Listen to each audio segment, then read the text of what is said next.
everyone, you're very welcome to this week's episode of Parlay with Pod, the podcast.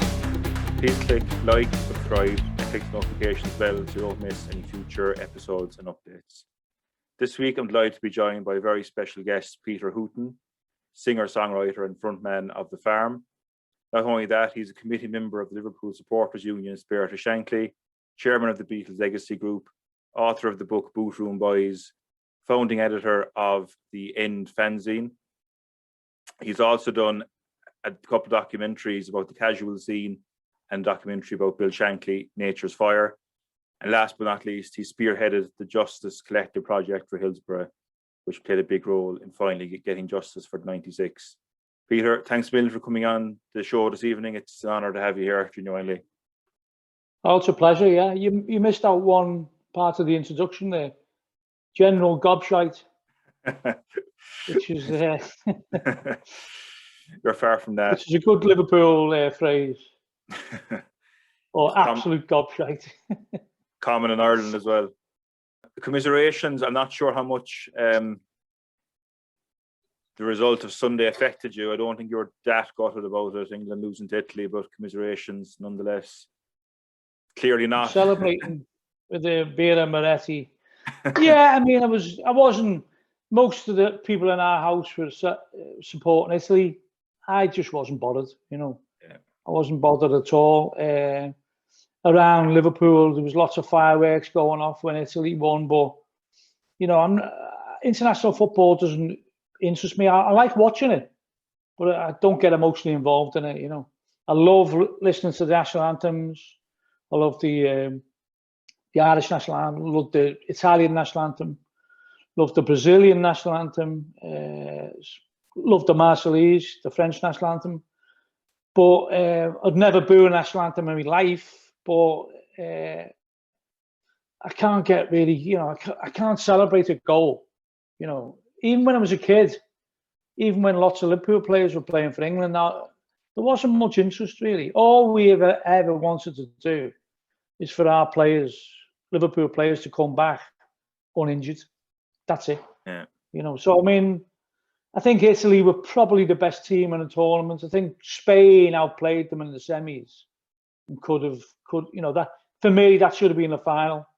Spain, Italy. Yeah. I think the England team obviously did better than expected, but they never really, you know, the games that England were involved in, they weren't that exciting. They weren't that, you know, they were very predictable. And they've got brilliant talent, obviously, the England players, you know, all young, multicultural players. But when you think about it, half the team could have played for Ireland, couldn't he? Declan Rice did.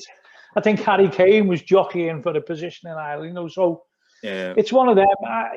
I'm not nationalistic at all, so I couldn't really, you know, I wasn't celebrating the Italy won. I was just, in a way, I was glad because you didn't have Boris Johnson then the next day, you know, in the reaping all the rewards of reflected glory, you know.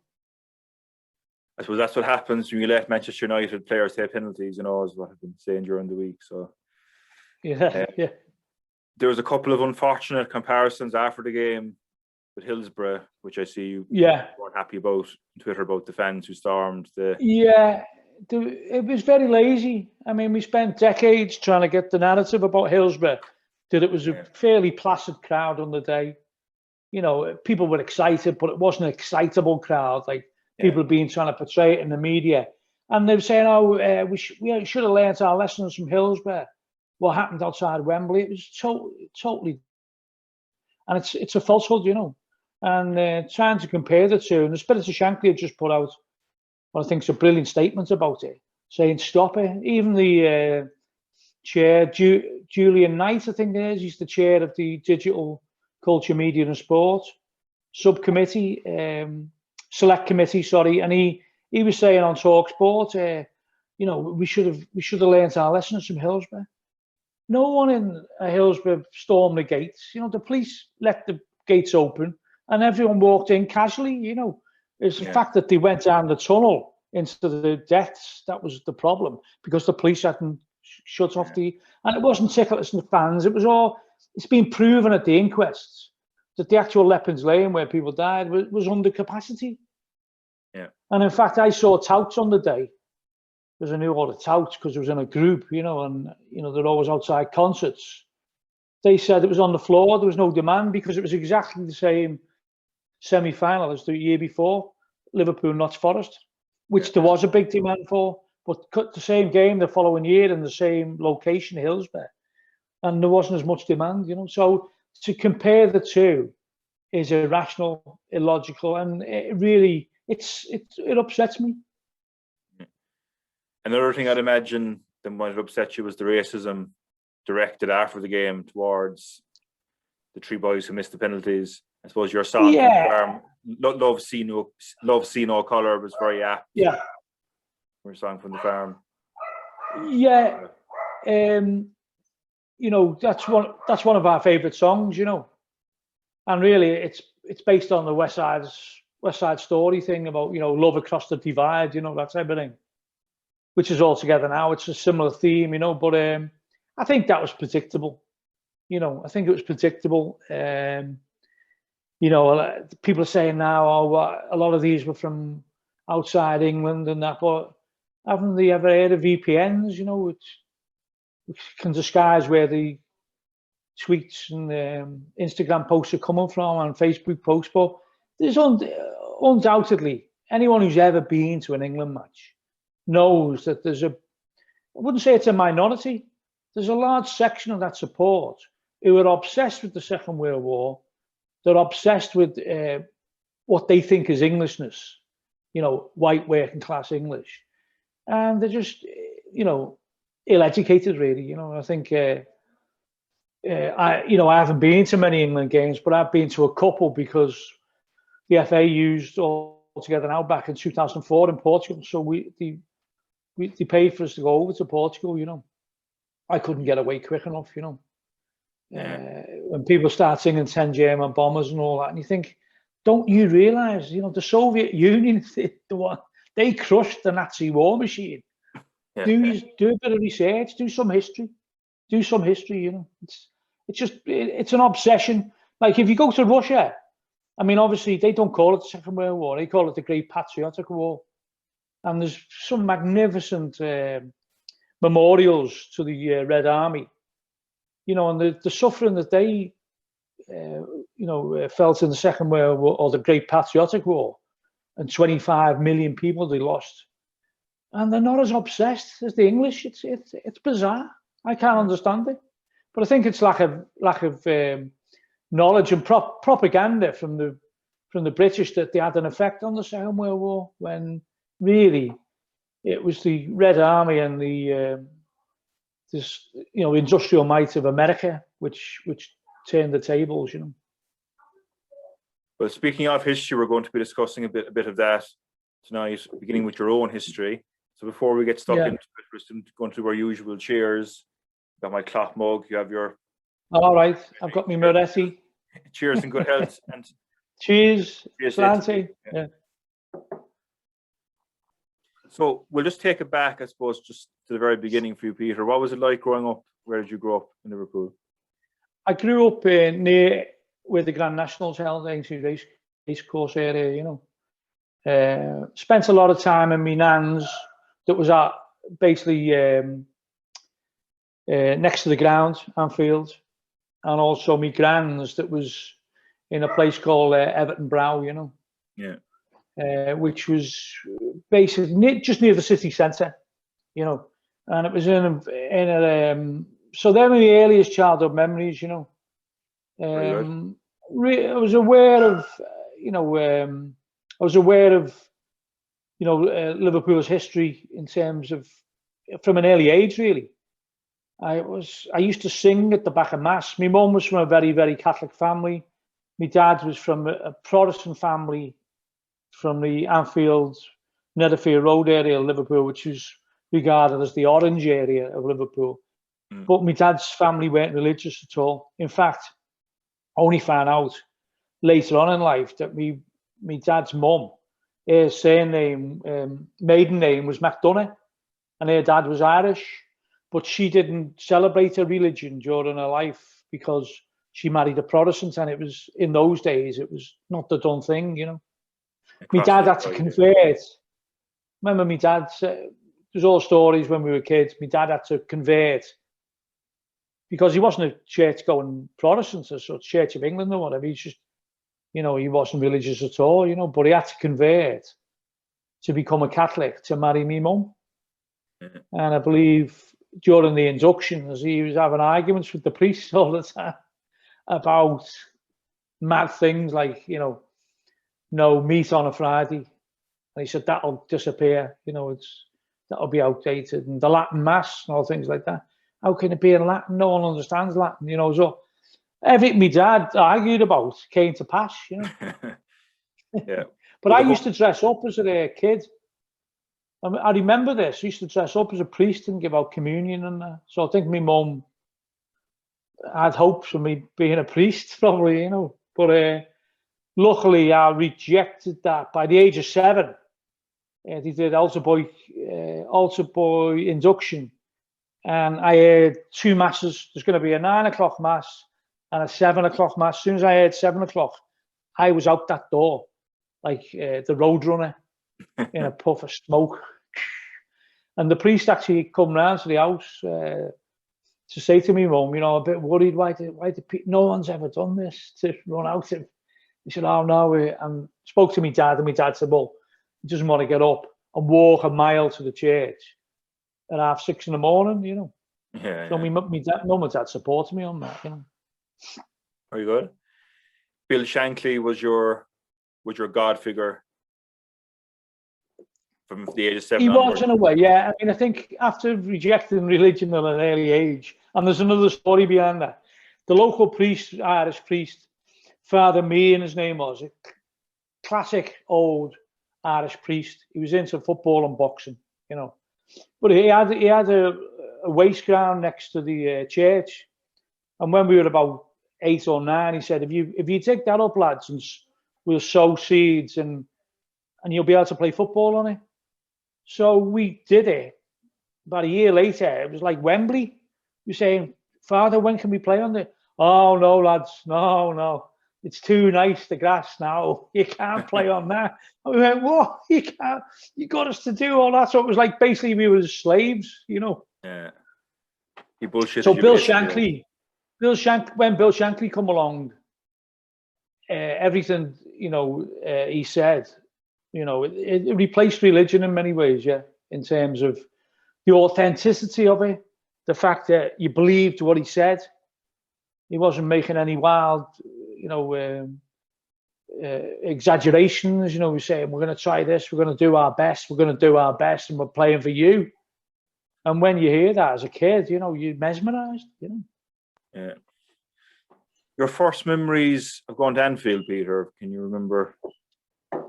Yeah, my granddad took me when I was a kid, and it was for a reserve game, because you could get in for reserve games then on a season ticket. My dad had a season ticket.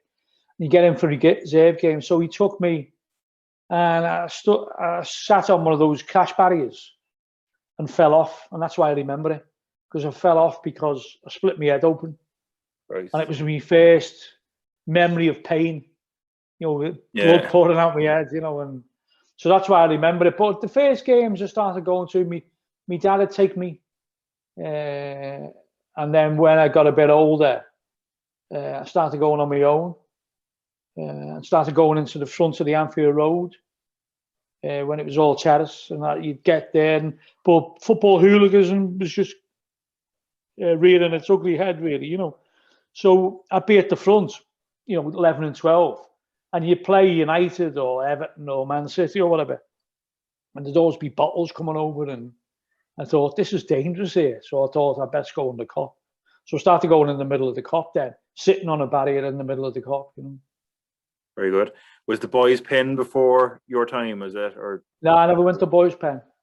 Never went to boys' pen. Boys' pen was a jungle. So I just didn't. I never went there. I just. I thought because I'd gone with my dad, I'd seen it as if you went to boys' pen, like you were getting treated as a child, a kid. Yeah. So I didn't want to go in the boys' pen. Also, if you go in the boys' pen, you have to go with a load of people. to make sure you weren't, beaten up or whatever. So I never went in the boys' pen. I didn't. I had no interest in it. I used to sit next to the boys' pen sometimes with my dad, because my dad knew a fellow called Albert Shelley. He used to be the trainer at Liverpool. His dad was the trainer, and Albert Shelley, his son was called Ray, and my dad worked with him. So we'd get us some obstructed view tickets. And you got to remember, in those days, most of the time it wasn't sold out. There was no massive demand like there is now for tickets. So we'd get these freebies off the club because my dad knew Ray Shelley, whose dad was the trainer from the 1950s, So we'd get obstructed view tickets, and we'd be right by the boys' pen. And all through the match, you'd be getting pelted with, little pebbles and that, So I had no interest in the boys' pen, no. That's a bit, you can understand, not that it makes any better, but you can understand that happening to the opposition supporters, but they were doing that to their own, like. No, because they regarded you as, if you're in the stands, you must be, a different class or something, I don't know, but, and it was obstructive view, so there was no one around you. There was hundreds of seats empty, because you would obstructive view because there was a big stanchion in front of you, I mean, I wouldn't say, I never got, when I say throw things at you, probably, it was chewies, probably. I'm probably exaggerating saying pebbles, but, probably chewies and that type of stuff. It wasn't anything, I never got hit or something like that, but I'd look at the boys' pen and thinking, I don't want to go in there. Bit of a jungle, I've seen this film before. I suppose the obstructed view in the main stand was actually a blessing in disguise, because I remember you saying before on the Casualties League, which was speaking a bit, that you were crowd watching and looking at the crowd on the cop, and it made you want to sample what it was like being in there, like the cultural side of it. Yeah, well, you see, you'd have a great view across the cop, and all the swaying and songs and coming, and on days when it was pretty damp atmosphere in terms of the weather, that steam would rise in the middle of the cop. Steam would rise, because people would be being soaked coming into the ground wet, and because everyone was packed together, there'd literally be steam coming off the people, Yeah, I mean, the cop always fascinated me, and the crowd and the songs and just the culture of it, really, Which inspired you, I suppose, to co-edit the fanzine called The End, which was critically acclaimed and was groundbreaking. Yeah. You tackled a lot of sacred cows in that. I suppose the humour was observational. Yeah. Maybe we just tell us a bit about that. Yeah, I mean, that was a bit later. That was in the 80s, and it was just that I was going to a lot of concerts. I was also going to the football, and I was thinking there's no magazine that caters for that, And so I'd go to concerts, and people would be selling fanzines outside, all about music, and then they went to this record shop in Liverpool called Pro Records, which is the punk shop, really, and it's where Pete Burns, from Dead or Alive, sadly passed away, but it's where he'd work, and Pete Wiley and other people had worked there, and there was all these fanzines on the front, and I'd read them, and the odd time I'd maybe buy one, but when I was reading, I was thinking, these don't reflect Liverpool's vicious humour, because that's what it is. It was a vicious humour, John Lennon always used to say that, it's a very cruel humour, because it was a survival humour, no one can be big, like, got to bring people down a peg or two. And it probably originates from the docks, everyone didn't, people saw themselves as anyone getting above the station would be ripped apart, So I was just reading through, and I found this anarchist magazine, and it was about the royal wedding in '81, and that was Princess Di wedding, And it was during the riot period, So Liverpool was in flames. And you had no one really writing about it or no one really discussing it. Saw this anarchist magazine and I took it home and I've still got it. And I thought, that is absolutely brilliant. It was just ripping the royal family apart, But the way they did it, it was just vicious humour, it was fantastic. Yeah. And I thought, wouldn't it be great if you had something like this, that people who went to the football matches and the concerts could relate to, So that was like the birth of the idea of the end, We want to be like a satirical magazine for the masses. Well, that was the intention. And I think it achieved that in many ways, because a few of the proper organised right-wingers in Liverpool always knew, they all said, you're indoctrinating the youth of Liverpool, with your left-wing stuff, and it was a compliment in a way, because they knew they couldn't combat it. Because they would say, they were trying to sell National Flag on Church Street, and you can give them away. But if we stood there at the end, you'd get crowds coming to you, and they were jealous basically. But there was, they called it a Pinko pop mag. Okay. Professional Scousers got a bit of stick in the end as well, didn't they? That's me. Yeah. I'm a professional Scouser. Yeah, I mean, it was something that we relished, attacking people who we said were professional Scousers and that. But I think it was the archetypal one. I think we were thinking of would have been Jimmy Tarbuck, Stan Boardman, that type of humour, and we thought that's, we went into that. I saw a clip on YouTube where you were discussing the end on the Oxford Roadshow, and it was interesting. Yeah. It's interesting just to see, I suppose, being filmed in a how studio. Young we were. Yeah. No, you haven't. You haven't changed too much. You're still very young. Young looking, Peter. In fairness to you, but it was cool seeing the traffic outside on Oxford Road and Manchester Drive by as the yeah. Unique. Well, that was John Peel wanted us to get on there. We were a bit reluctant in a way because, it's like people say, you're going on the BBC, and it was an underground magazine, you see. Yeah. But we decided to do it and made it even more popular, Peel was a big champion because he didn't understand it, I don't think. I think he read it and was going, what are they writing about? I don't understand any of this, because a lot of it was like in jokes. There was a lot of it, a lot of the slang was impenetrable, people. One of the very first reviews we saw was in a very highbrow magazine in Liverpool. I think it was a magazine that catered for the Blue Coat Chambers and places like that, an arts magazine, and said this new fanzine is very iconoclastic. So we looked it up. I went, oh, that sounds good. But I mean, of course, it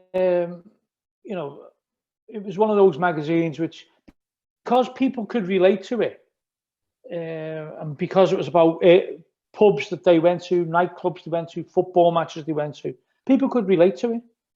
And when people start reading about themselves, about what they know is underground, but start reading about that underground scene, there's an element of authenticity about it, And it's still spoken of today, you know what I mean? So it is, it is. And we did a best of.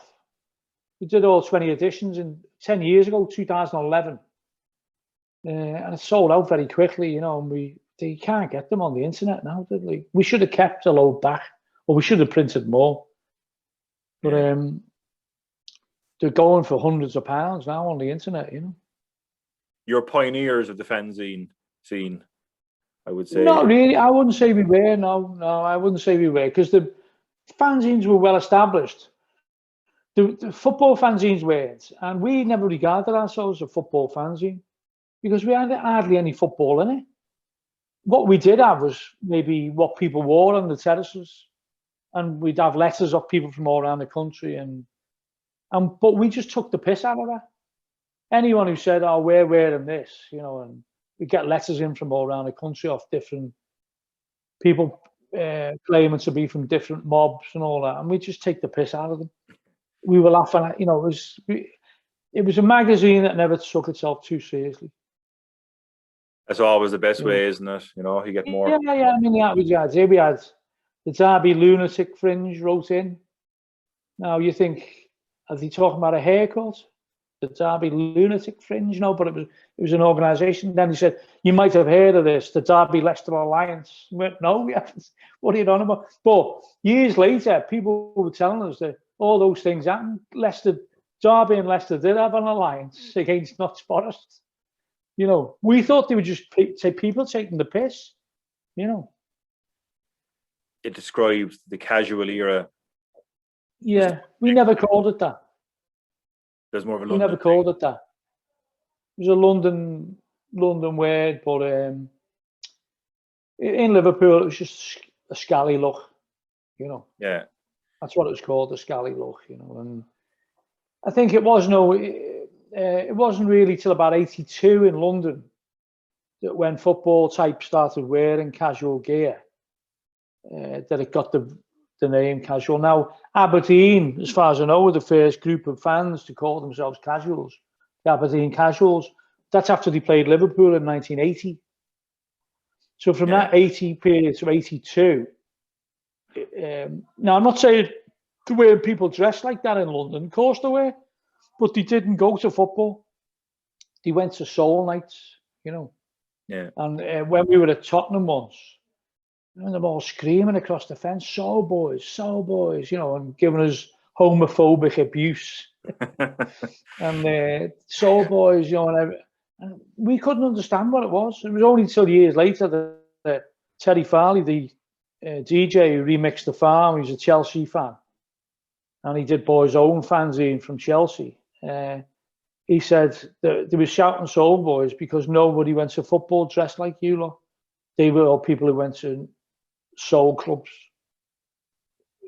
People either went to nightclubs or went to the football. It didn't mix, So they thought we had that look, So, but I think there's no doubt about it. That original look, it was started in when Liverpool and Everton fans were travelling abroad, In the DVD that you narrated, the Casuals DVD, that was a brilliant DVD that told the story of how the casual movement spread and how it started and originated. And it was interesting to hear how Wade Smith, how he brought over. Can you tell us about that? Wade Smith was a little bit behind. I wouldn't say he's behind the times at the time, but he latched onto something, because a few lads I know who worked in the shop knew the score, and they were telling him what was what. My mate was actually trying to do it a couple of years before Wade Smith, probably in 1980. Wade Smith opened in '82. My mate, who went on to become a second-hand car dealer, was trying to do this in 1980. He had a big white van. He was trying to buy dead stock from shops and take it to Manchester, Liverpool, and Blackburn. And his main areas were Manchester, Liverpool, and Blackburn. But he could never really get enough stock. He didn't have the cash really to go to Germany to do what Wade Smith did. But a couple of years later, 18 months later, Wade Smith had the bottle to do it and the cash to do it, and to go over and buy a load of training shoes in Germany, And he did do it, My mate either couldn't get the money together, even though he knew what was happening. He knew there was an explosion of streetwear in Liverpool, He just didn't, maybe wasn't confident enough, maybe didn't have the cash, but he just said to me, I didn't have the resources to do it, Whereas Wade Smith was from the clothing game. He'd worked for Topshop, so he knew all the different avenues, and he knew my mate was doing it like as if he was, getting 20 pairs of training shoes and selling them to shops. But he was never getting bulk, like 500 pair, Yeah. So Robert Wade Smith, he went over with 30,000 Deutschmarks or something like that. Yeah, that's a true story. Yeah. Yeah, and he bought. And he couldn't believe the Germans couldn't believe you want to buy in cash. What's happening? Because over in Germany, it was sportswear. It was for people who played tennis or squash, and they didn't understand it. It was a streetwear thing, And so he had the foresight to do that. Yeah. And he in fact, he says in the program there, Liverpool is one shop in the whole of it was outselling the whole of London, and just imagine the number of sports shops in London. Is one shop was outselling the whole of London, and Adidas 10-1. Crazy. That's incredible, And he said the nearest rival was Manchester, and he was outselling the whole of Greater Manchester. Is one shop by 3-1, So that shows you the amount of. It was because it spread like wildfire. If someone had a new pair of trainers you couldn't get in this country, he got them from Germany or whatever. The shop would be, be locusts all over it.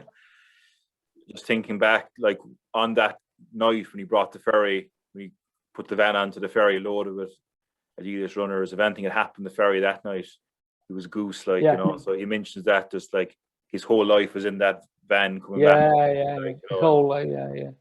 But he did a fantastic job. He might document it. He might write a book. I don't know, but it's a great story. Definitely. I will put the link for that DVD in the video description. It is a really good DVD for people to check it out. I got it from 80s Casual Classics myself, some great interviews with ex-casuals and people who are on the scene, and interesting a few female casuals as well, which is interesting to see. Yeah. I'd never have classed myself as a casual either. If everyone was wearing Adidas, I'd be wearing something else. Do you know what I mean? I'd have a pair of desert boots on or something. Like to stand out. I had even though I wrote something in the Face in 1990 about training shoes, I didn't own many pair of training shoes. I was more about trying to find cord shoes and moccasins and that type of thing. You're a fan of Stan Smith's? Yeah, they were my favourites. Yeah. So I agree with you. They're very nice. To be fair, the tree. Yeah, they were my favourites. A bit different. Would you have said you were into? I know obviously you're part of a firm, going to matches, away games, and that. Like, would you have kind of got involved in kind of scraps at other firms, or did you kind of were you in it for the clothes more so? No, I was a football fan. Yeah. I mean, obviously going to away matches, I witnessed a lot of stuff going on. Yeah. But I certainly wasn't. I wouldn't really want to be at the front of the. It's self-protection, really. It was like, I would be. I'd be the opposite, and I'd come from a background I was. I'd rather talk to away fans than but I'd rather talk to them, Yeah. What was great about the Summer of Love, second Summer of Love in 1989, 1990, is a lot of those animosities evaporated because of the house explosion, Peace and love with ecstasy. That's it. That's it, yeah. One of my favourite football books, Peter, is Here We Go, Gathering Cups in May. Yeah. It's kind of like an account of mayhem. 5 people of at the time Liverpool had been in 7 European Cup finals up far south in Athens. And it was an account of one fan's journey to the European Cup final that they were assigned. Yeah. And I really enjoyed your version of the trip to Paris in 1981. And you mentioned Aberdeen a while ago, that you were saying the casuals that when you went up to Aberdeen to Pittardry for a European Cup game, it was like being met by a group of Billy Connolly's. Yeah, I remember that description. It was like, it was like a scene from Braveheart, All the Aberdeen fans. But they obviously saw Liverpool fans and went, "That's a brilliant look, that," and and copied it, you know. Great hearing your account of being in Paris for the week before the game. Oh yeah, and I suppose it was just funny. Yeah, it was funny. You know, I mean, I was saying, are we going to the Palace of Versailles? No, we're trying to find the Adidas Centre, you know, and that's, I mean, I've told the story so many times, but it was actually true, you know. The people were looking for this mythical place that had rare training shoes, you know, and it just shows you that before the internet, those type of rumours could easily, you know, swirl around, you know, and gain traction. Of course, the Adidas Centre never existed, you know, but it did in our imagination, you know. Yeah, I didn't, you know, we had a laugh there. We had a great laugh, you know, and it was a great, you know, great occasion. And we got there on the Saturday before the game. The game was on the Wednesday. So we went there from the Saturday to the Saturday. So we spent a full week there, you know. And like there was chaos going on in Paris, you know. It was like, you know, the fair. We arrived. We put our bags in the hotel, went to a bar round by the hotel, you know, and it was near Gare du Nord and Saint Lazare. Saint Lazare we were by, and there was like a load of old Parisian old prostitutes, you know, seeing better days, standing there with bunches of flowers and we walked into several bars around about there. So it was like, it wasn't the red light district, but it was, you know, it wasn't a tourist attraction, that street anyway. But we had a few drinks because it was cheap, you know, and then within half an hour, you know, the gendarmes had arrived, you know, someone was disputing a bill, you know, and it's a typical thing that everyone sees in away matches, you know, and in the end, we just got away from that and went to other parts of the city and explored, you know, and it was great. We had a great time, you know. The famous chant came out after it, on the dole and Parry drinking wine. Yeah. I wasn't on the dole, actually. I was a youth worker. I was working, but I knew lots of people who were on the dole, you know, when I was youth worker. So, yeah, I was in a couple of years a youth worker, you know, so, but it was just before the riots and just when mass unemployment was hitting. So that was the song, yeah. It was two fingers to the establishment, really, you know, and to Thatcher and stormtroopers, you know. People were living off the wits, getting abroad, you know, and drinking wine, you know. I remember actually you were saying that there was an establishment that had a sign on the door in one of the red light areas, like Margaret Thatcher has sex with a donkey, was it? Something like that, yeah. And you went in. I never went in. I think it wasn't a film, it was a live fucking show. I think it was a live show. But every time something like that, I'd always like think of, you know, my Catholic upbringing and so I'm not going in there. Yeah. Well, they clarified in the chapter anyway, or you clarified in the chapter that it wasn't a real donkey anyway, so that's good. It was a it was two humans, but one with a Thatcher wig on and one with, allegedly, even though I never went in there. That's what someone told me who did go in there. You know? One of my mates did fall in love though, not realising it was a lady of the night. Have you been to many of Liverpool's European Cup finals, Peter, of the 6 they won or the few they're defeated? Yeah, I went to most of them. I missed a few. I missed one recently in Madrid because we'd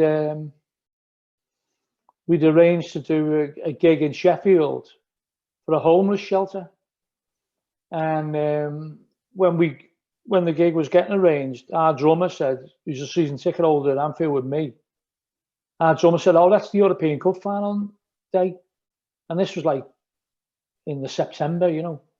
Yeah. And our manager, who's a Liverpool fan as well, and a season ticket holder, said, don't be worrying about that. We've got no chance of getting there.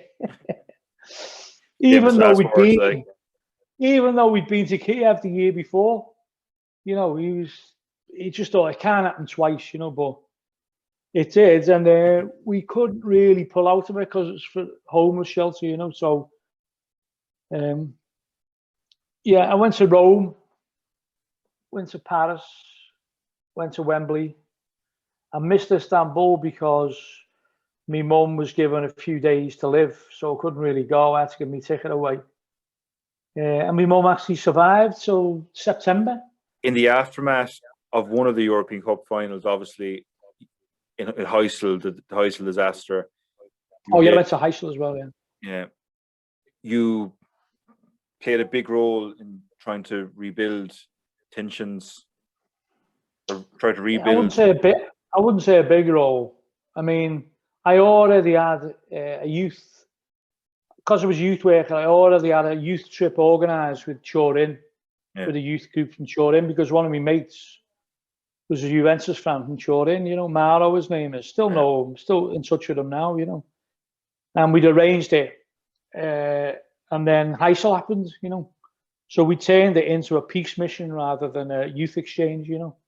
Yeah. So instead of a youth club coming over from Turin, they sent the Juventus supporters, a delegation from the Juventus supporters club, but also significantly the leader of their ultras.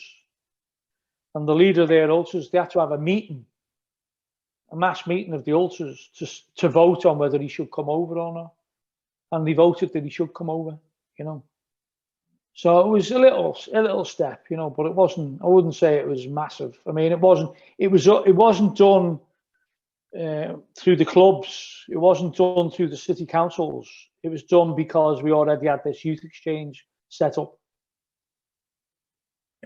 But I suppose still it was an olive branch, and I suppose it maybe it helped. Yeah, possibly, yeah, but you know, wouldn't try and like paint it something it wasn't, you know. It made Liverpool press, it made a bit of Turin press, but it wasn't an official thing. It wasn't an official city council to city council, you know. But the city council did, when they came over in '85, August '85, I think 3 or 4 months after Heysel, they had a town hall reception because I knew some of the councillors, so they went to Liverpool and Everton. I always remember them coming to Anfield and the groundsman going, who the bloody hell are these? You know, and what are they doing on the pitch? You know, and he's going mad. You know, just an old fella who didn't know what he were, you know. Yeah, but I suppose it was a very good gesture at the time, and yeah, I mean, I'm glad they did it. I'm glad they did it. It's not well known really, and it's never mentioned. And a lot of the time when Liverpool try and recognise it, and did, you know, in 2005 when we played Juventus again, you know, 20 years after, and then in 2015, the 30th anniversary, when Liverpool Football Club tried to do something, the internet was full of people going, they did nothing, you know. But things like that shouldn't be forgotten, I don't think. They were like important, absolutely. You know. Yeah, I suppose Ian Rush was another potential peace offering. So I suppose it was, yeah. We went to Turin the following year, and you know, we had a great reception in Turin. You know, no one was really abusive to us at all. You know, but we did have a few characters who looked like they could have been extras in The Sopranos, following us around all the time. It was like, you know, when we said to them, "Are we safe here?" They went, "You're safe with these guys," you know, type of thing. You know, so they must have been well known in Turin, you know. Good. I'm going to put the link for the Boot Room Boys book as well in the description for people who haven't bought it. It's a fantastic book. It kind of chronicles the impact the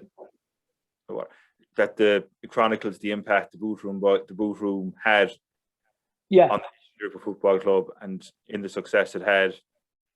And the illustrations alone on itself are brilliant, like with the content. Fantastic as well. And it's just interesting how John Moores of Everton and Busby United both played a key role in. Yeah, they did. Yeah, I wanted to emphasise that because there's a lot of people always talk about the animosity between Liverpool and Everton, and Liverpool United, but never about things that have happened that have, basically happened in the past. Busby wanted to be Liverpool's manager. He did. And the very fact that he wouldn't offer him the manager's job, only a chief coaching role, then he went to United. So history could have been changed by all these decisions. But in '61, John Moores, who had shares in Liverpool and Everton, must have thought Everton would be the bigger club. They had a bigger ground. They had a more successful team. And so when he was voted as chairman, he went to Everton and told Eric Sawyer, who was the financial director of Littlewood's organisation that he ran, he was his nomination to look after his Liverpool shares. And with him going to Everton, this Eric Sawyer came in looking after John Moore's shares. And Eric Sawyer got on brilliantly with Shankly. And Shankly always said the best signing he ever made was getting Eric Sawyer, coming to the club. He transformed everything. And he transformed the whole outlook. And he was then able to convince the board that believe in Mr. Shankly, Because Shankly was saying, I want Jack Charlton, I want Dennis Lord, I want Ray Wilson, all these players and the board would go, no, we can't afford them. They're Everton prices. £30,000 we were talking about. Liverpool had only ever paid £12,000 to £15,000 for a player, and they weren't going to go past that. Jack Charlton was up for sale for £20,000, and the board knocked Shankly back. And Shankly always held that against the board because he said, by not buying Jack Charlton, in years in the future, it made Leeds stronger because they were having to play against a player that he'd identified as being his, In fact, he got St. John and Yeats eventually through Eric Sawyer convincing the rest of the, Puritans on the board that they should back him. So that was John Moore's to delegating responsibility to a man who backed Shankly, which was fantastic. So basically, if John Moores hadn't have done that and he become chairman, it mightn't have. The Shankly revolution might not have happened. It's all serendipity, really. It's all chances, And if John Moores had stayed on the Liverpool board, but he was obviously thinking Everton are going to be the bigger club. And throughout the '60s, arguably they were. They were matching Liverpool for Gates. They just didn't have a manager with the force and personality of Bill Shankly. They had Harry Catterick, fairly dour, fairly, not controversial, pretty morose, mundane, whereas Shankly was this explosion. He was like the political leader that, everyone wanted, people would have, followed him to the ends of the earth, What he said was like, he'd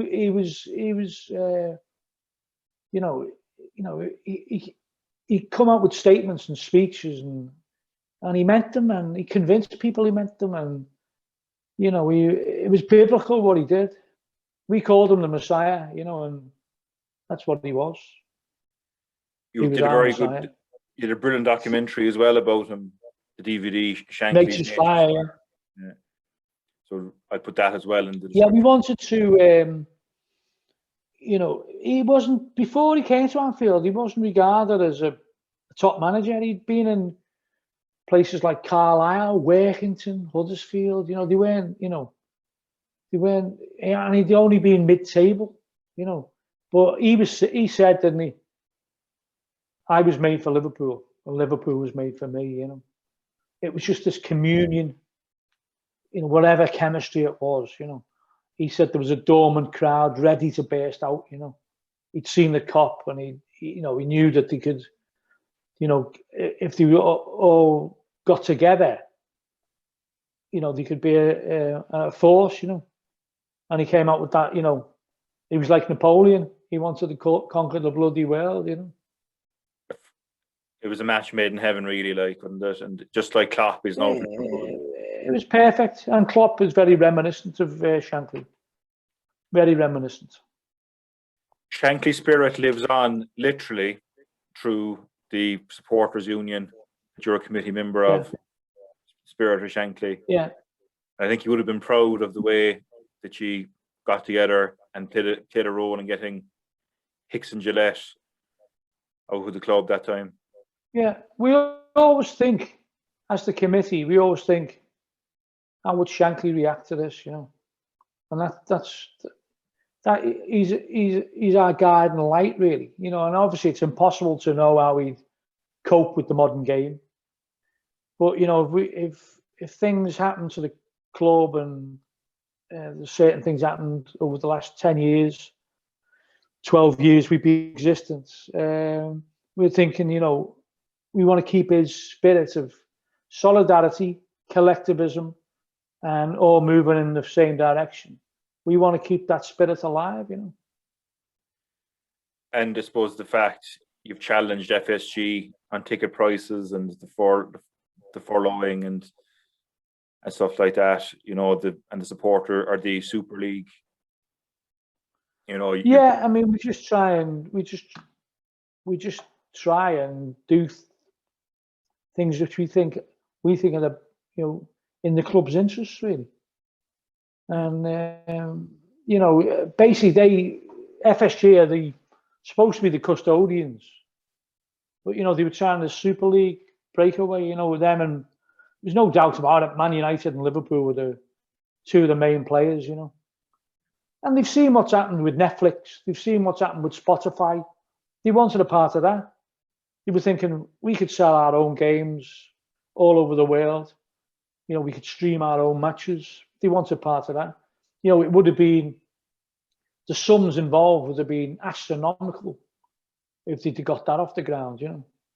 But as a supporter experience, football's all about competition.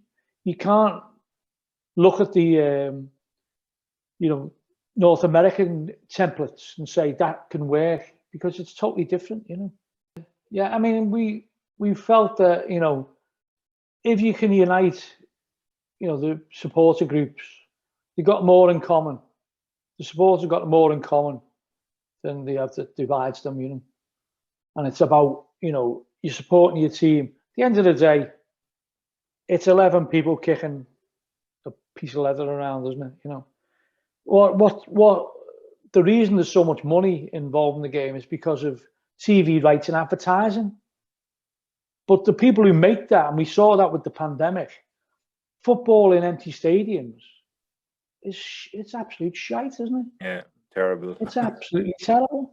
So the whole spectacle is based upon, you know, two sets of opposing fans cheering for different teams, you know, and that's, you know, I think it's been highlighted in the pandemic that, you know, if it's just a game, even if it's a Premier League game, behind closed doors, it's not the same thing. You know, it's not the same thing. Absolutely not. No. Just going to move on there, I suppose, to your music career, Peter. So I incorrectly thought, and I read in the book, that the bands that you were in was named after Cantrell Farm, where you were a youth worker, but that's not the case. No, not the case. We rehearsed on a farm outside Liverpool, and that's how we got the name. Nothing to do with Cantrell Farm, but you know, it's been written in a couple of books, so it becomes, you know, like gospel when it's not. It's not right. That's kind of a cooler origin, though. You know, that you actually that you rehearsed on a farm as opposed to just yeah. I think so. Yeah. But I suppose the song that you're most renowned for would be All Together Now. I didn't actually realise until recently that was about Christmas Day 1914, when the British and German troops laid down their arms and played a game of football amongst themselves. Yeah. Brilliant. And it's an act of humanity in a disastrous imperialist war, you know. It's absolutely, you know, it's shocking when you read into what happened in that First World War, you know. the slaughter. It was a war. They were fighting. That there was nobody knows why they were fighting. There's been numerous books written. There's a great book called Sleepwalkers, and there's no real reason why anyone can put the finger on it. What caused the First World War? There's lots of incidents like the assassination of Sarajevo, of Franz Ferdinand. There's loads of incidents that they say led to the war, but nobody can really understand why a war was fought, because there didn't seem to be any reason for it. But what most historians conclude is there wasn't enough people who were against the war, fighting against starting a war, because it was old imperial empires clashing. And they thought there'd be cavalry charges and, it'd be over in a few weeks, and not realizing that technological advances had gone so far that it was the first mechanized war. So you had machine guns facing people. So the cavalry were hardly ever used, even though the British Army had this, that after the Somme, the cavalry had come in and have a glorious charge and sweep to victory. It was just it was madness. It was absolute madness, and the slaughter of people was her, it's hard to comprehend. It's hard to comprehend, I suppose the point of the song really is highlighting to people that, these are working class people who are on the front line. We're both fighting for the man, the rich imperialist power. That's the idea. It's an internationalist song, and it's an international song. It's not a football song. I'd say it was an international song, but it's a peace song. It's been adopted by football, but it's fundamentally a peace song. And the idea behind it was that people should unite, and it's divide and rule. The working class are always divided by the ruling classes, so these end up fighting each other. It made the Tidy Towns ad in Ireland. There's a competition in Ireland where where we I suppose where the tidiest town is recognised in the country, and I'm pretty sure that All Together Now was the song and the ad. Probably got royalties from it at some stage. You might have heard of it. I don't know. Maybe we did. But which part of Ireland would that be? Well, it was the Republic, we'll say, of the country. But I was just saying that was a real highlight, I'd say, for the band to have down the Tidy Towns ad. Yeah, it's one of our proudest moments. Speaking of one of the proudest moments, one of your least happiest moments with that song was the fact that Everton adopted it for a cup final. You weren't too happy about that? I wasn't particularly happy, but our guitarist, Keith, is an Evertonian. And he'd done a few things. He'd done The Last Day of the Cop. He'd done the Ian Rush testimonial. So when they went to use it, he said, it's payback time, lads. Come on. I was refusing at first. But at the end of the day, my dad said, well, the song is about unity. If you don't let them use it, you're being a bit of a hypocrite, aren't you? Because it's Everton, Oh, all right, let them use it, But I mean, I didn't like the fact that the words were changed. Yeah. And also, we never got a penny off it because the company that released it went into liquidation before they had to pay us, So we never asked for an advance. Usually you'd ask for an advance on sales, Because it was Everton, we thought nothing can go wrong. We should have thought, because it's Everton, anything can go wrong, And we never got a penny off it, And a double blow for that was that it was meant to be the song for Euro 96, wasn't it? So that's right, if that hadn't happened, we'd never have heard of Football's Coming Home or Three Lines in the Sharp. Exactly. The world would have been spared from Football's Coming Home, Yeah, but I mean, we were only told that a few years later in 2004, because they used it then.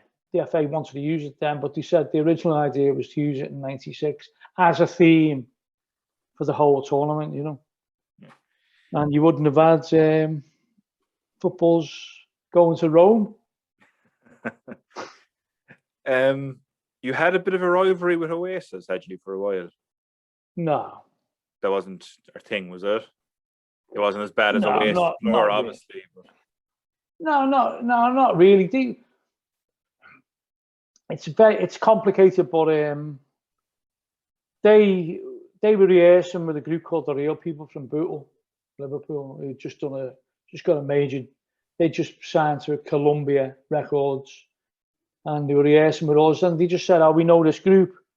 They're obsessed with the farm. You know, they love the way the farm looked, everything about it. They want to come on tour with you." But we already had a tour support, you know, so we had to knock them back, you know. Yeah. And it happened to be, found out later on that it was Oasis, you know. So I think because we never gave them a tour support, they turned on us, you know. And the first interviews they ever did, they were slagging us off, you know. Who's at the farm think they are, you know, and they think they're the Beatles, and you know, they're not, you know. We'd never mentioned the Beatles, so I've still got a few of the interviews where they were slagging us off, and we just turned up at one of their early concerts in Liverpool, basically to say to them, you know, what are you doing slagging us off for, you know? All together now, working class lads from Manchester and Liverpool shouldn't be bickering in the press. It's pathetic, you know. But then they barred us from the concert in the night time, you know. We got in the end. And it was all made up. I mean, and we've probably never seen them again, you know. So I wouldn't say it was a rivalry, you know. I mean, it was. I think Alan McGee. When we see Alan McGee, he always buys us a drink and says that's for Oasis, because basically I think Alan McGee saw the success of the farm and the way we were dressed on stage, because there'd never been a group like us in that respect, you know. There'd never been a group who dressed like people who used to hang around the street corner, you know. And it wasn't until now everyone says, "Oh, Liam Gallagher," and you'd know him for cagoules and all that type of thing. Well, that's what we were wearing in the 1980s. But record companies and journalists were telling us that wasn't an image. But it was 10 years before, you know, Oasis became big. So I wouldn't you know, it's one of those things where if you say, oh, you know, it sounds like sour grapes, but basically we had an image, and that was our image, because that's the way we were. And then a few years later, Oasis come along and made it even more popular. But did you send something over to them saying some pub they were in or some venue they were playing from the Beatles or something? Yeah, well, that was when we tried to get into the concert. I knew from me doing the end, I knew that the groups are at the most vulnerable during a sound check, because the security hasn't arrived, the bounce, you know, no one's really there. It's just a group and the roadies. So we went to a pub opposite the Lomax, it was in Liverpool. It's only a 300-400 capacity. So they were just on the up then, you know. So we'd seen them slagging us off in one of the magazines, saying the farm think that the Beatles, they're just a bunch of this and that and the other and that. Anyway, we sent a photograph of the farm with their sign "From the Beatles with Love" and sent it over. One of our roadies went over to the venue and said, "The farmer across the road, they want to see you."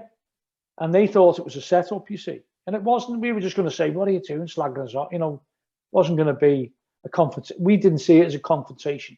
But they absolutely shit themselves. And like they thought we were out to get them. That's why they said in the nighttime, no one from the farm gets in. But we were told we can turn up at the Lomax anytime and get in.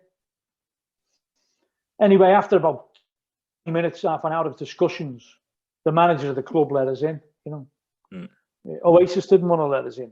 Anyway, they played a good gig. The guitars sounded like the Sex Pistols. It was great. A few of us were at the bar. They came over to the bar apologising. They couldn't apologise enough. But then there was other members of the band who were outside, and other members of our entourage who were outside. And they hadn't talked to them, you see. So when Oasis come up from backstage up onto the street, these lads were having a go at them. they did challenge them, and Oasis ran away, basically, So this is where all this thing became. But we'd been speaking to them at the bar, and we'd shook on it. But the lads that were with us, some of them didn't know peace had broken out,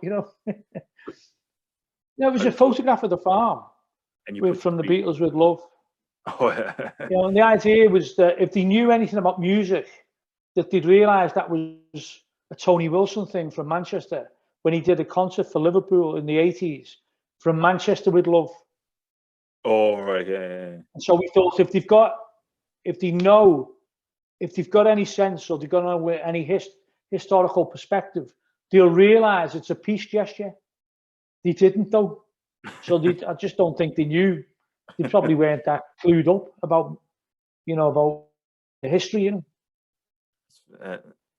Interesting. They're a bit, I wouldn't say they're the sharpest tools in the box, are they?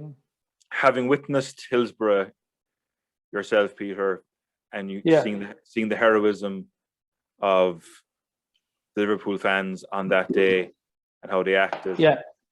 The media coverage of the Sun and all that really cuts deep with you, doesn't it? Yeah. It took years to come to terms with it, really, because I saw on that day Liverpool fans initiate the rescue operation. They were absolutely magnificent, It was almost like as if a switch had gone on and then they just got into action. And I wasn't one of them, by the way. I didn't know how to do CPR. I didn't know. I was on the halfway line, but I was witnessing it all, you see, so going past me. Yeah. And Liverpool fans, I thought, they'd be portrayed as heroes. The authorities would have to say, Liverpool fans, you were absolutely magnificent. You did everything you could to save people. The authorities let you down. We're sorry, But instead, they came up with the false narrative that fans were to blame. Fans had broken the gates down. And that's what really upsets me about the comparisons now with what happened at Wembley on the European Euros final. There's nothing like it. And people keep on going on the television saying, oh, we nearly had another Hillsborough. Ticketless fans and drunken mobs didn't cause Hillsborough. That was proven in the inquest, the longest inquest in British judicial history. Proved that the fans were totally exonerated. The fans were totally exonerated. In all the footage that they had hours of footage and hundreds of witness statements, they couldn't find one photograph or one bit of video footage which showed any drunken mobs of fans, because they didn't exist. It was a quiet, a crowd who were looking forward to the match, looking forward to getting in, but there was no ticketless. It was nothing like England on Sunday. Absolutely nothing like it. That really boils me blood. You spent decades trying to get the truth out, the narrative, and you've got these lazy security experts going on the telly going, we were worried it was lucky we never had another Hillsborough, as if it was any comparison. It wasn't. The police opened the gates. People didn't rush in. They leisurely strolled in down to the tunnel of death. If they'd have cut off the tunnel, the side pens were empty. The fact is, they went down the tunnel into an already overcrowded pen system. So there was no way the crowd could disperse sideways. That's what happened. But to come out with that narrative of we could have had another Hillsborough, we spent years trying to get rid of that narrative. Yeah. We get it of fans. You killed your own fans. You look at all that footage, and I went to inquests, and the footage. There's hundreds of hours of the police and prosecute. The police could not come up with one frame which showed a drunken mob, because it didn't exist. It was just a normal crowd, excited, but not trying to break the gates down. Or the police opened the gates because they'd lost control of the queuing system outside. They had no control of the crowd outside. I suppose many organisations have dedicated their lives since then to get justice. You played your own part in that with the Justice Yeah, it Collective. was a minor part. It was a minor part. I mean, I did what we could musically to highlight it, but you look at some of the families that fought for justice, they were absolutely magnificent, I liked hearing that you had to go off Max Clifford prior to the independent panel being appointed when he was on a show trying to say, why don't you move on from... Yeah. I was. It was a Radio Merseyside show, a local radio station, BBC Radio Merseyside, and they didn't tell me Max Clifford was coming on. I was organising a concert. It was in the summer of 2011, so it's just when the News of the World had packed up because of the phone hacking, and we thought the Sun were, were going to be implicated, and we were but they seem to have got away with it. And I went on to say on the radio why I was organising a Don't Buy the Sun concert in Liverpool. And that became the Justice Tonight band. And they didn't tell me Max Clifford was coming on. And we were on a three-way conversation. They didn't tell me. So Max Clifford was, come on, that's many years ago. Why don't you move on? Surely you've got Sky television. It's Murdoch, it's the same thing. It's a bit hypocritical if you've got Sky. And I said, how do you know I've got Sky? You don't know anything about me. And I said, and how dare you say, move on, It's a good job that we, you can't move on if justice hasn't been served. I said, how can people move on? He said, oh, it's a long time ago. And look, Max Clifford, it was before he was under investigation, wasn't it? And in a way, I'm glad I had that disagreement with him, he was a despicable character, wasn't he? Absolutely. That, I suppose, it raised awareness of Hillsborough, though, prior to the independent panel doing those concerts, Hillsborough Justice. It was, You gave a great speech as well at one of those meetings that's on YouTube, which I'll also put the link in because it was inspirational to listen to be honest with you. But that resulted in the Christmas number 1 in 2012 for He Ain't Heavy, He's My Brother. And was Eric Cantona on stage? In Leon. Yeah.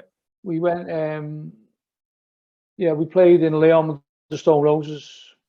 And Eric Cantona got up on stage and sang as well, I mean, it was a great moment. It wasn't picked up by the British press.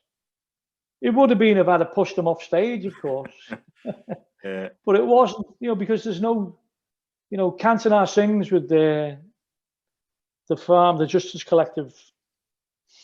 It's not news really, is it? But I thought it should have been covered more. The Manchester Evening News covered it. The Liverpool Echo covered it. And sadly, none of the majors, the tabloids. There's one publication which took one of my photographs that I'd put on Twitter, and it was the Sun. And someone alerted me to it. And I got in touch with our lawyers and said, can I do anything about this? And they said, no, you've put it on Twitter. As soon as it's on Twitter, there's no legal standing. You've put it on a social platform. So I couldn't do anything about it, It was good form of Cantona to contribute, though, in fairness to him. He ruined... different class. And he did a documentary called Football Rebels, which I recommend, about different footballers who use their fame to try and change the political regimes in their countries, including Socrates. And it was on Al Jazeera, but I think you can get them on YouTube. Football Rebels, Eric Cantona. Type that into Google and you should be able to get it. They're absolutely brilliant. Drogba's another one, Cantona ruined my very first Liverpool game, FA Cup final in '96 when he got the winning goal. Oh, I went to that. I'm glad I'm here. He's a nice he wanted to play for Liverpool, though. He was a Liverpool fan when he was a kid. He never mentions that, does he? One man who contributed to the Hillsborough Justice is Shane McGowan from the Posey. contributed a solo video, and there's a Yeah. great story. He said you met him once. Did he pour a pint over you? I've met him a few times actually. Used to meet him in a bar called Filthy McNasty's in London, which was a great bar, you know. And I never spoke to him because he was, you know, he wasn't a great conversationalist. Let's put it that way.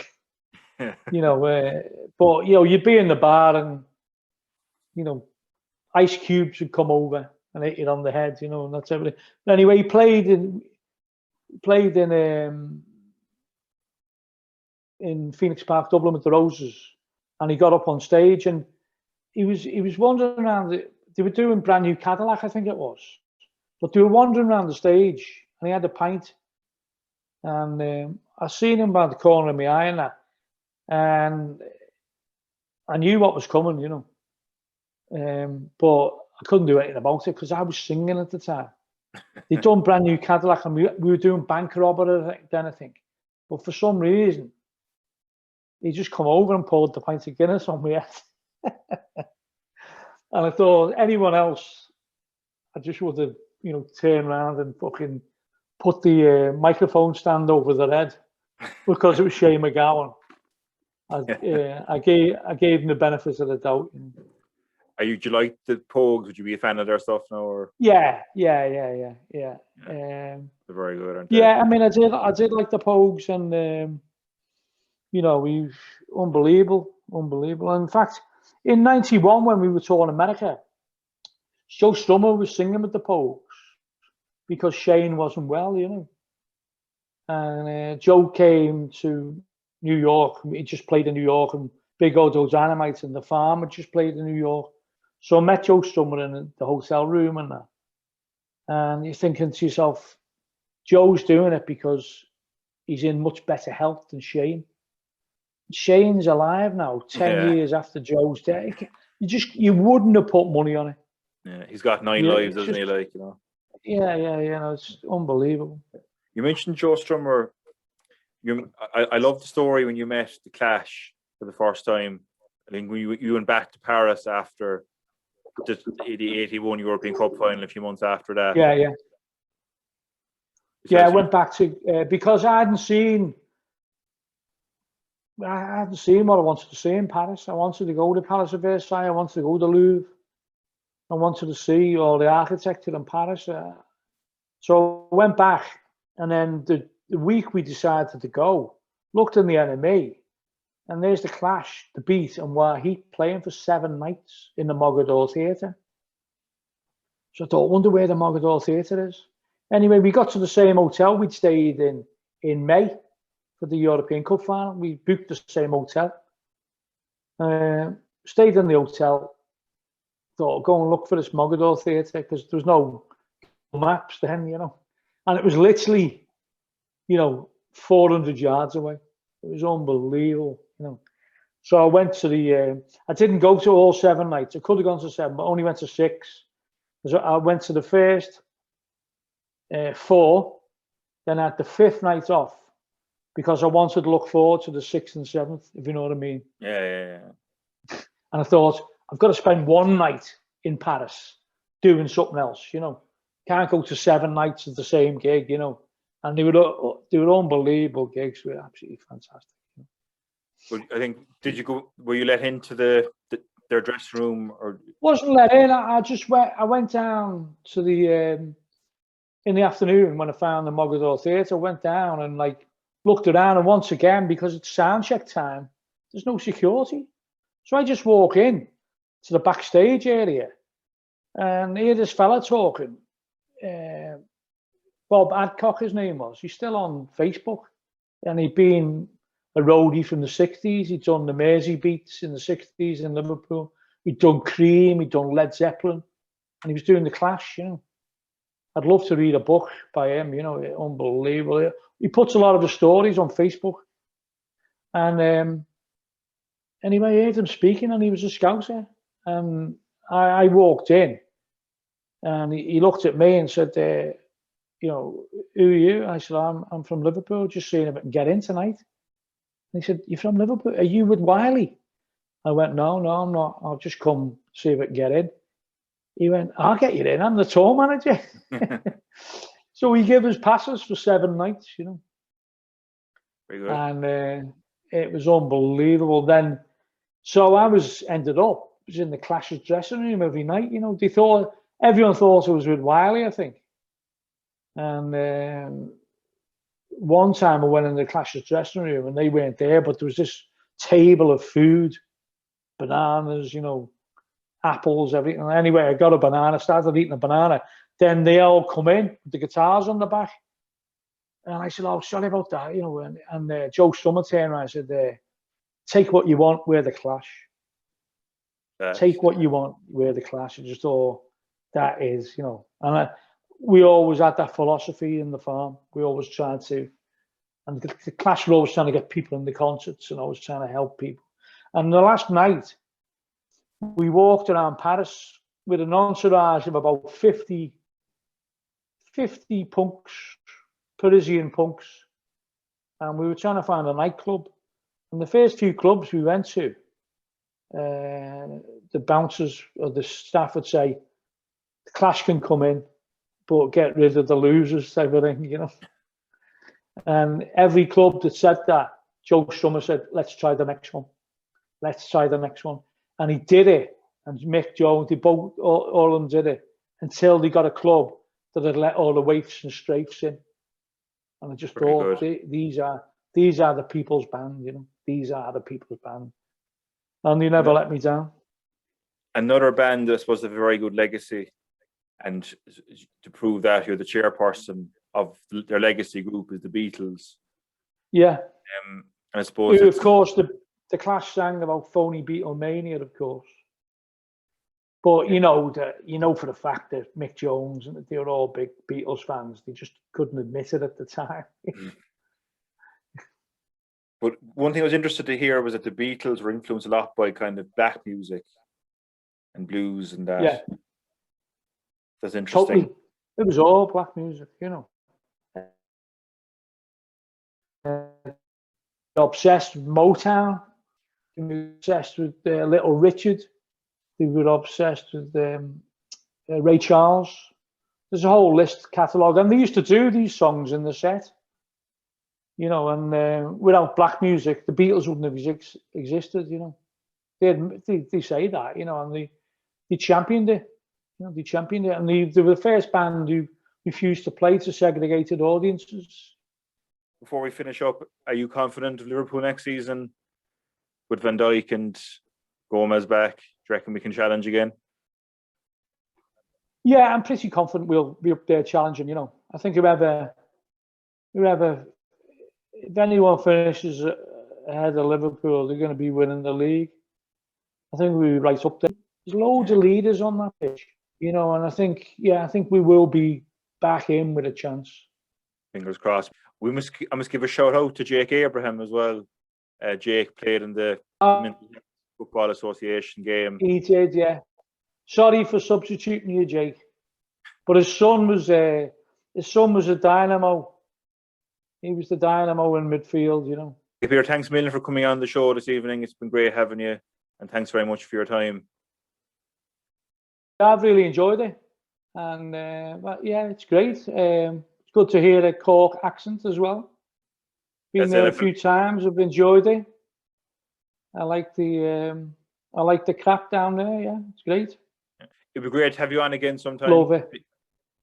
Okay. Have a chat about football next season. And is there anything else you'd like to promote or anything on the show other than the DVDs? No, just we're hoping to do a Boot Room Boys documentary. Very good. In the future, that'd be. I mean, that's not. You know, I'm just hoping it's only in getting talked about at the moment. But if you like the Boot Room Boys, hopefully it'll be turned into a documentary. You know. Good. You have your own podcast as well, don't you? LA Le Rouge, yeah. LA Le Rouge. And that's out every fortnight on the Liverpool Echo. Seems to do okay, you know. Very good. We just talk about the match and general things, you know. Yeah, I'll put the link for that as well in the video description for people on to subscribe and hear Peter's thoughts. The last one. the last rivalries we did, it was my daughter and two of her mates who all used to play for Everton. Very good footballers, brilliant players, elite standard, at Everton's academy. And they're entertaining because they talk about, how, they talk about the women commentators and all the sexist abuse they get, and they're very good. Good, it's worth a listen. That's the last one. That was our week. Very and good. they were all wanting Italy to win, but not passively like me. They were like supporting Italy, do you know what I mean?